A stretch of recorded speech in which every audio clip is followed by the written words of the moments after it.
This might just be the easiest book haul thumbnail I have ever done.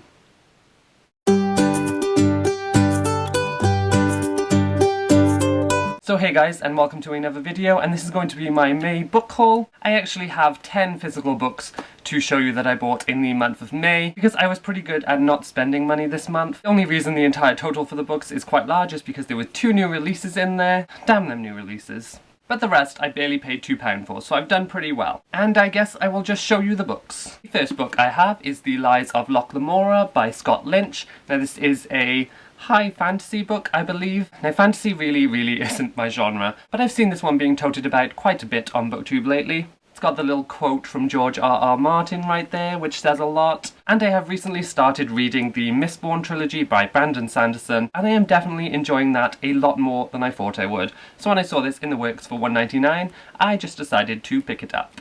The next book I have to show you is The End Specialist by Drew McGarry. Can you even see that? There we go. I believe this has a different title in America. I believe it's The Post-Mortal. This actually deals with a world in which old age has effectively been cured, which sounds pretty good to me.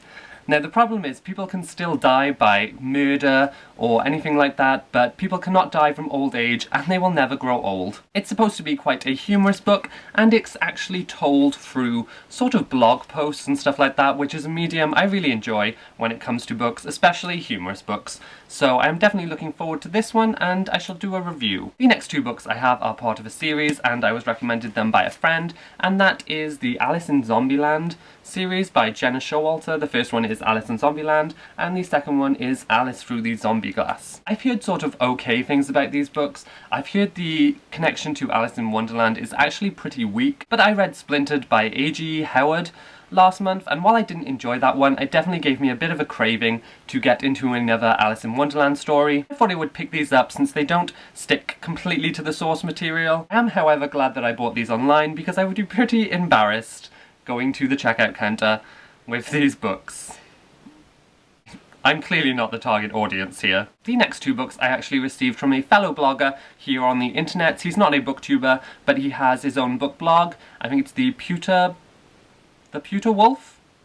I'll leave it linked down below. His name's Andrew and he's really funny and you should all definitely go check that out. But he sent me Mutant City by, they don't even have the author on here, Steve Feasey. From what I could gather on Goodreads, this is sort of like an X-Men dystopian. Now I of course recently seen X-Men Days of Future Past, and I was just really interested in mutants and that kind of story. I do like the cover for this.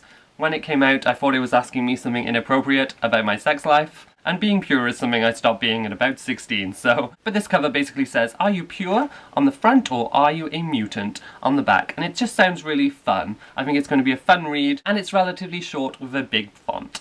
Plus, the next book he sent me was House of the Rising Sun by Kristen Painter. This is another one with a slightly girly cover, but I actually like the whole idea behind this book. This book is set in New Orleans, and it deals with a war between fairies and vampires. In this world, fairies have actually taken control of New Orleans, but then the vampires figure out that when they go to New Orleans, they can actually walk in the sun, so they try to commandeer the city for themselves. Overall, urban fantasy is a big guilty pleasure of mine. I read a lot more than I probably should of it, and I just really enjoy New Orleans as a setting in books, especially ones with a supernatural twist to them. So I am really looking forward to this, and I should probably read this one soon. Next book I have is The Crimson Petal and the White by Michael Faber. I was recommended this in the comments to one of my videos, and it basically deals with a brothel in Victorian London, and we follow the main character of Sugar, who sort of makes her way up in Victorian society. I believe she literally goes from a hooker to a noblewoman, so that's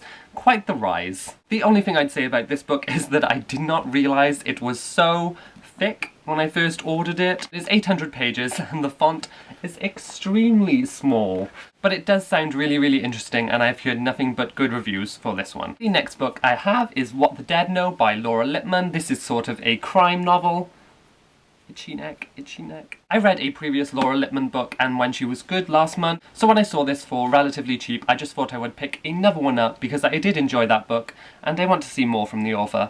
I believe this book is about 2 twin sisters who sort of get abducted when they're younger, or not abducted, but disappear, and then 10 years later there is sort of a traffic accident, and one of the victims of that accident comes forward as one of the sisters, and then the whole story is sort of trying to figure out the mystery between what happened to them, where they went. So yes, your kind of typical crime story, but I did like the author before, and I just really like this cover, so why not? I picked it up. The final two books I have to show you are the new releases for this month, and the first one is Guardian by Alex London. This is obviously the sequel to Proxy, which I have talked about before on this channel. I have already read this. I read this the day it came out in one sitting, so I won't talk much about it because it is a sequel. Just know that it's a dystopian with a gay main character, and it's sort of a retelling of The Whipping Boy.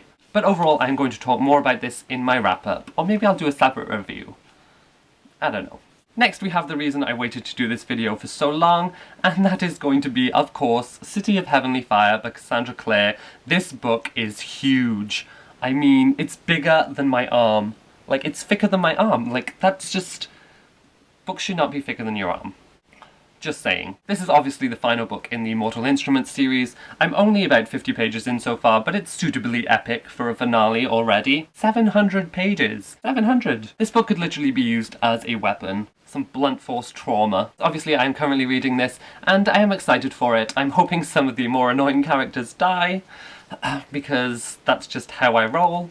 There is also a read-along going on for this book, which accumulates in a live show on Saturday the 28th of June. I will leave the Goodreads link below, but I'm going to be a part of that live show, along with Sarah from Clumsiness's Curse and Casey from Dark Readers and other people, so I hope you will follow along and check out the live show on the 28th of June. But yes, that is my May book haul. I think I did relatively well this month, and since I have been relatively tardy with videos recently, I'm going to film a couple more right now, so expect to see a bit more of this shirt this week. So yes, that is going to be all from me for today. If you enjoyed this video, please give it a thumbs up, because I like to know that you like the videos that I make. But besides that, I shall see you soon with another one, so goodbye!